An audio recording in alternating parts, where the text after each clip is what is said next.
On va rester sur notre fichier de salon et je vais vous montrer comment positionner une lumière du soleil dans votre fichier. Là, on voit qu'on n'a absolument aucune ombre sur notre fichier 3D. Vous voyez, on a simplement un affichage filaire et texturé, mais on se retrouve avec aucune ombre.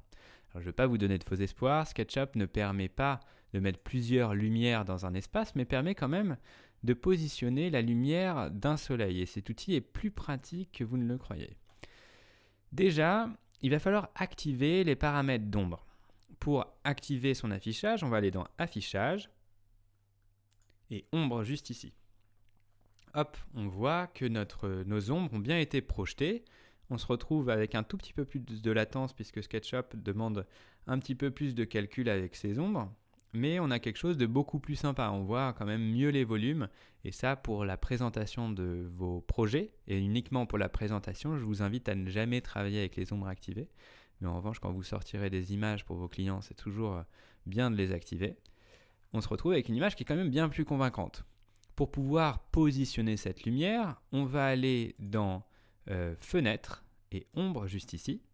Et là, on va avoir un panneau qui apparaît. Vous, votre panneau est peut-être un peu plus petit. Pour le rendre un peu plus grand, vous allez cliquer sur le petit plus qui est juste ici pour avoir les paramètres supplémentaires. Ce qu'il faut savoir, c'est que SketchUp positionne dans l'espace notre objet par rapport à un plan. Mais je veux dire vraiment par rapport à une géoposition. On va voir comment programmer ça. Ce qui fait que si vous êtes comme ça, pas, pas positionné sur une géoposition d'un plan, vous allez vous retrouver avec un soleil qui tourne, mais seulement à 180 degrés, voire un tout petit peu plus. Mais vous n'allez pas avoir un soleil qui se déplace, comment dire, absolument partout dans l'espace. C'est un petit peu compliqué à expliquer, mais voilà, on se retrouve avec une vraie simulation de soleil. Et comme le soleil, lui, ne tourne pas sur lui-même et n'est pas un projecteur qui tourne à 360 degrés, c'est assez logique de se retrouver dans cette position-là. On va pouvoir choisir l'heure de notre lumière et la date, vous voyez. C'est très précis pour le coup. Et aussi le fuseau horaire. On va voir qu'on va pouvoir géopositionner tout ça sur un plan et voir l'intérêt d'une telle fonction. Juste en bas, là, on va pouvoir choisir l'intensité de nos zones exposées à la lumière. Vous voyez, là, je vais pouvoir le rendre plus ou moins exposé. Et de la même façon, on va pouvoir choisir si nos ombres, elles sont très foncées ou pas. Ça, je vous invite à vraiment choisir les bons réglages pour vous. Il n'y a pas des réglages miracles. Il faut essayer de trouver un équilibre assez sympa.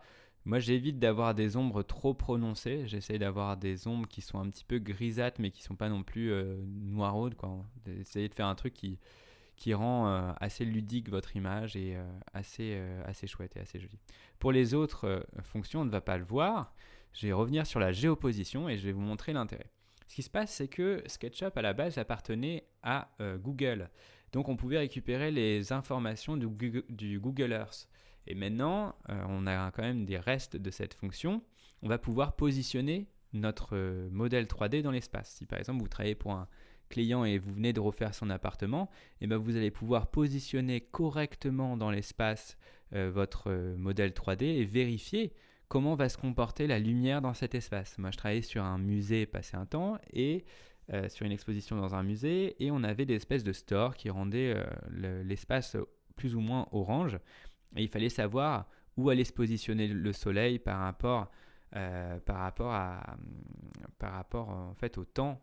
Nous on avait une exposition admettons en octobre et on voulait savoir si à 6h du soir le soleil allait bien passer dans cette pièce. Donc ça permet de répondre à cette problématique. Pour accéder à cette position, il faut déjà avoir une connexion internet bien entendu et cliquer ici.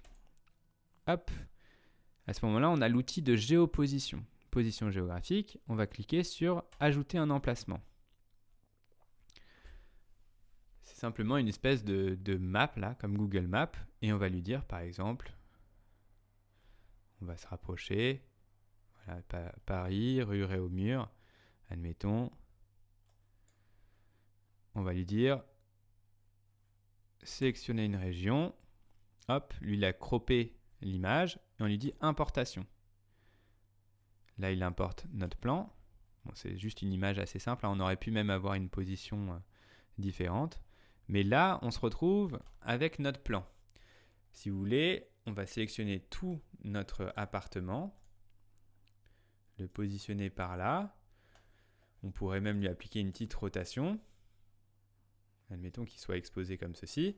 On va pouvoir savoir comment tombe la lumière en fonction de l'heure et de la date. Donc là, si je vais sur mon outil fenêtre ombre, je vais pouvoir savoir où va se retrouver la lumière. Alors ça, c'est un outil assez théorique, parce que normalement, il faut quand même réaliser les volumes donc des autres appartements environnants pour savoir où va se positionner la lumière, mais je vous laisse imaginer un petit peu l'utilité. Sur un tournage de cinéma, par exemple, c'est extrêmement pratique de savoir où se trouvera le soleil à un moment donné quand même. Donc je vous laisse imaginer ce que vous pouvez faire dans votre cas, mais c'est un outil qui est extrêmement pratique. Voilà pour les outils d'ombre.